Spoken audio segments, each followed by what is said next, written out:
Hi guys, it's Noah here. Welcome back. Second YouTube video. Wow, it wasn't just a one-off thing. Today I'm going to be doing an unboxing slash book haul. Wow, I feel like such a real YouTuber now. I just want to preface this by saying if there's any background noise, it's about 1,001 degrees in London right now and incredibly humid, so I do have a fan on in the background, so sorry if that is disturbing for you, but otherwise I would die. Yeah, so I have a book haul. So excited for this because basically I have been saving up all my waterstones stamps and credits and like tactically buying on like the double or triple stamp days for like over a year now, like since the beginning of lockdown. Plus I got some book tokens for my birthday and all that jazz, and I kept saving and saving and saving, and I was just like, one day I just want to have this splurge and blow it all, because after this I'm putting myself on a book buying ban. I've been really excessive in book buying over lockdown. It was like my vice, wasn't spending money on going out or anything like that, and instead a lot of it went to books. Did manage to save some money, but yeah. So this was kind of the last hurrah, and because I had the vouchers and stamps and credits and all that saved, I got this pretty big haul for £1.12 total, I think. So this is my final hurrah, and I won't be doing any hauls or anything for a while. So I'm really excited for this. I'm also really excited because I actually ordered these like over 2 weeks ago now, and then was so kind of convinced that I was going to make a YouTube video about these that I wouldn't let myself open the boxes so I could do it on camera. That actually sounds a bit sad now that I say it out loud. But anyway, okay, this is quite excessive, but okay. Right off the bat, I am obsessed with this. This is 3 novels of New York by Edith Wharton.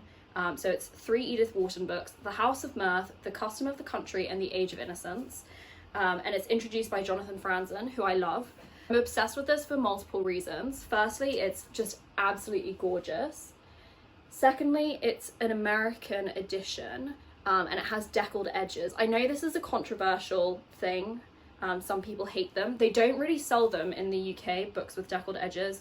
So this is definitely an American publication, but I really like them. I like the way they make a book feel. I don't think I'd like them if they were as common as they are, but every once in a while they're nice. And thirdly, obviously it's amazing because it's 3 novels for the price of 1. I've actually never read Edith Wharton, so I'm really excited to read her. I want to read more classics.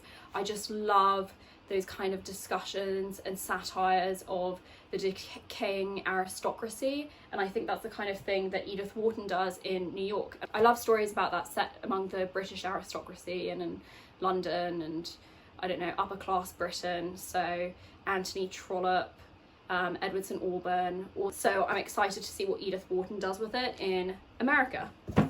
Okay, next. What is this one? Oh, T.C. Boyle, World's End. I have an excessively long to read list on Goodreads, and sometimes I just put a random number generator on and see what it generates, and it generated this. So Walter Van Brunt is a dreamer and lover of drugs, alcohol and speed.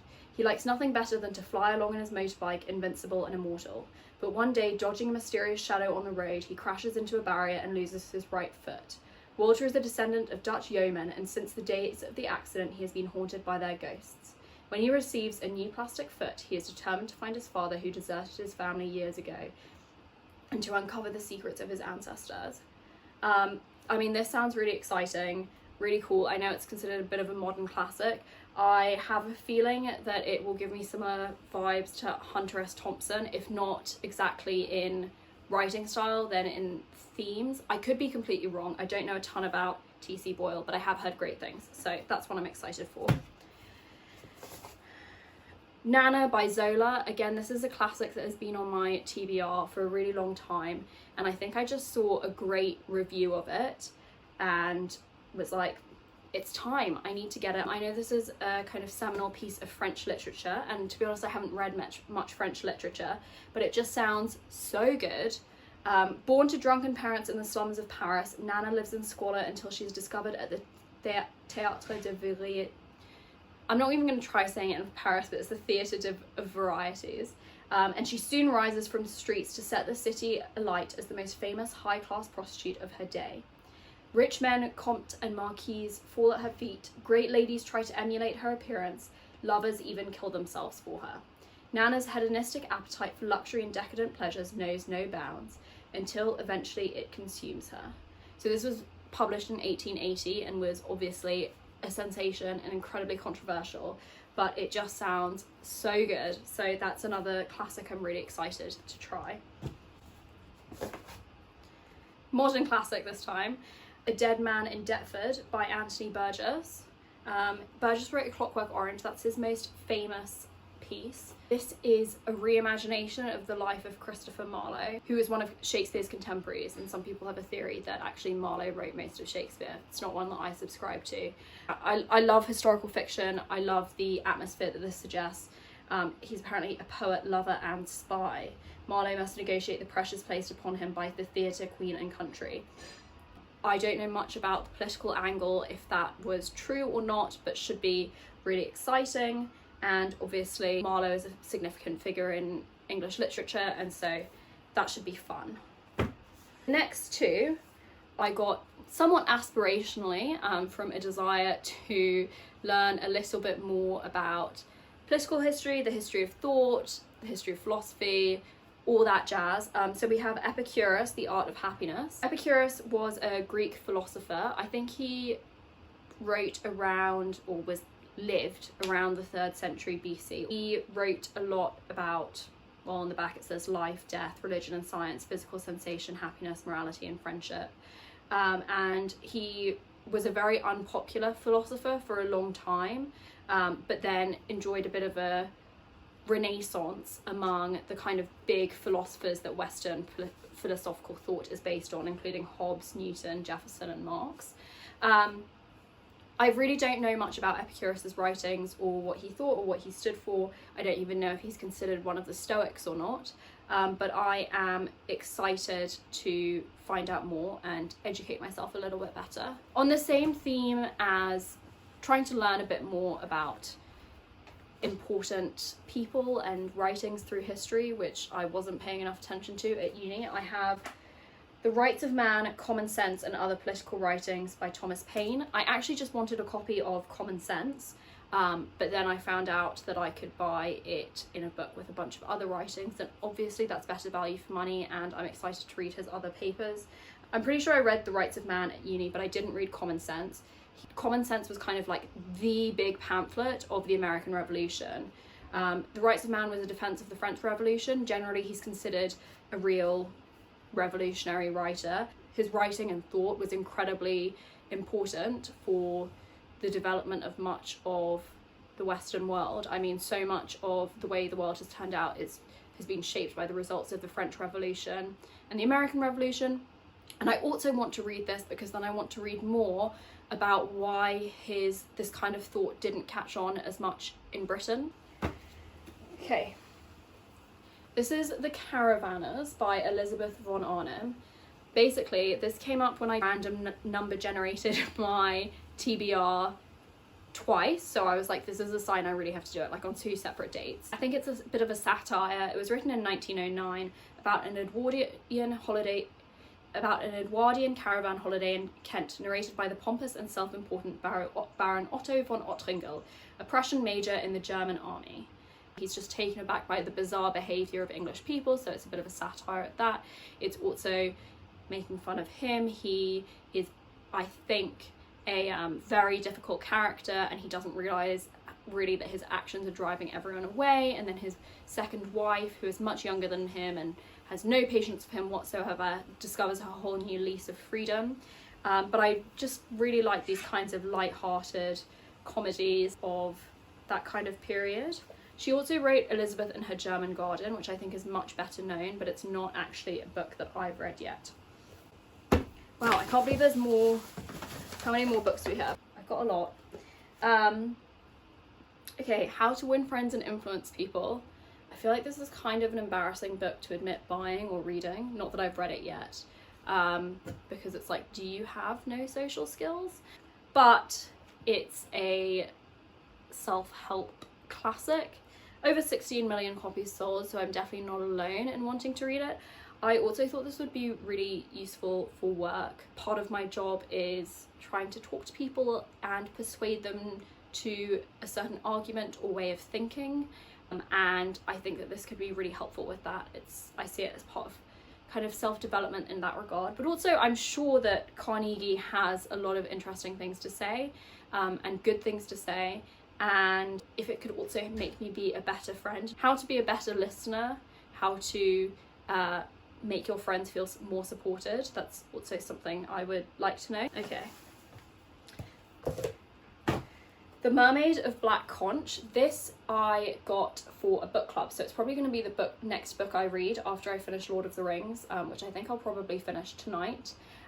This won the Costa Book of the Year 2020, so I'm definitely excited to try it. I have heard some mixed reviews, but either way, I'm excited. I love any book that I read for my book club, not necessarily the book itself, but we just have such good conversations and I'm just obsessed with it, and I love my friends and I love the discussions we have about books. So it's set in the Caribbean, I think in the 1970s, and it's about a mermaid and her encounters with a fisherman. I think she gets captured. I don't want to give too many things away, but yeah, that'll probably be one of my next reads. Sorry, I just had to reposition myself because I got such bad dead legs from kneeling that I am now sitting on like geriatric cushions. But anyway, the next book is one that I was actually influenced to buy, and very few influencers have hold over me, but one of my favourite accounts on Instagram is CC Reads.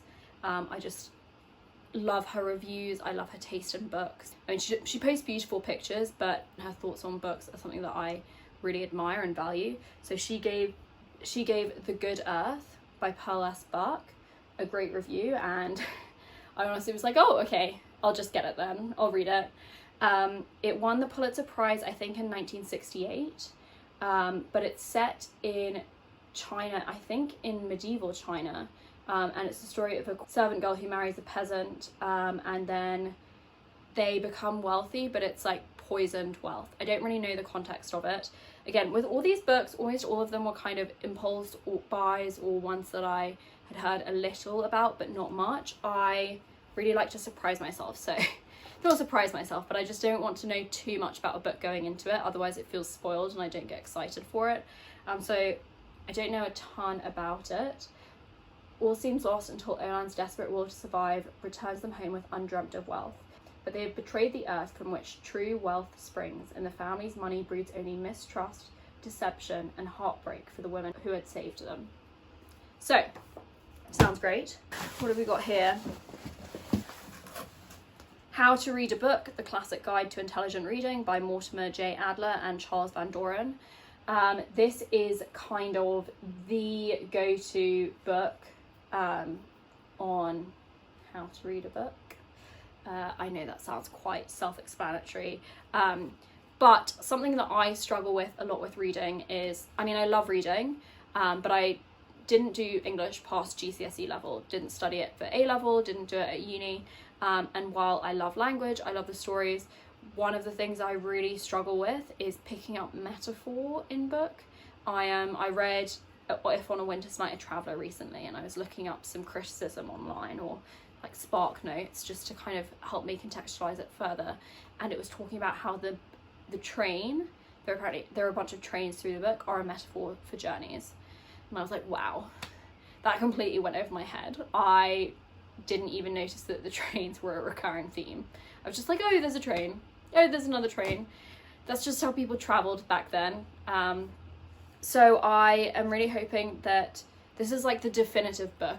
I've seen a lot of academics and professional critics recommend. So I hope that this will help me get more out of my reading. I also want to be able to remember more and get more out of the books that I'm reading and improve my note taking. So I'm putting a lot on this book, but I hope it will help me achieve those goals.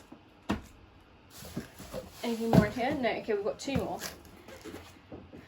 The Appeal. This was a total impulse buy. I basically had £8 left on my credits, and this got suggested to me, and God, I'm going to pick off that Waterstones exclusive content sticker here because I do not love that.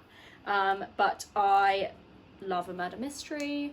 I love a good crime thriller. I am very picky There's a lot that I go into and end up hating, like The Secret from last month's video. But this one looks really cool. It has really good reviews, and I think that it's not like a normal narrative. You basically have to go through all the evidence that's presented to the court. So it's like email chains, photographic evidence, I think, testimony given to the jury, etc., police reports. Something fun, something different. Excited to do that. Might read it on my holiday. I like a light, fun holiday read, but not one that's really bad and makes me feel bad about reading. Okay, I ordered so much that it came in 2 separate packages. Just a sec. Okay, the last one. I know what this is. Moby Dick. This book is my white whale. It's one that I want to read. It's one that I should read. Will I read it anytime soon? Probably not. It's definitely an aspirational book for me. But this is an American edition. I've not seen it in the UK before, and I really, really love the cover, and also on the back. And again, it has deckled edges. It's the Penguins Classics Deluxe Edition, but I just haven't seen these deluxe editions in the UK. It's the same with the Edith Wharton collection. So I decided to get it, and hopefully one day, hopefully not too far in the future, I'll feel brave enough to read it. Moby Dick is obviously such a classic. People have mixed views on it. It's an epic, it's incredibly long, there's a lot of whale history, but it's also meant to be one of the greatest stories ever told. So that makes 13 separate books, and that is 15 novels, because there are 3 Edith Wharton in there, for £1.12, which is not bad. And that's my last kind of big book purchase for quite a while. On the note of putting myself in a book buying ban, I know, like, I love watching book hauls and things on YouTube as well, and while I'm trying to not spend so much money and also like excessive consumption and all that, I was thinking of instead doing like not real hauls in the future, so going back over some of the books that I've bought in the past but haven't had the chance to read yet, maybe doing them thematically. So I went through a phase over the last couple of months where I was like, oh, I need to like learn a lot more about political philosophy, and got a bunch of political philosophy books, so maybe I can do like a political philosophy book haul. I don't think I need to have just bought the books for it to be a haul. Like, the mystery is still there. That's still a bunch of books that I'm about to talk through. But anyway, thank you so much for watching, and I'm excited to read these and review them soon.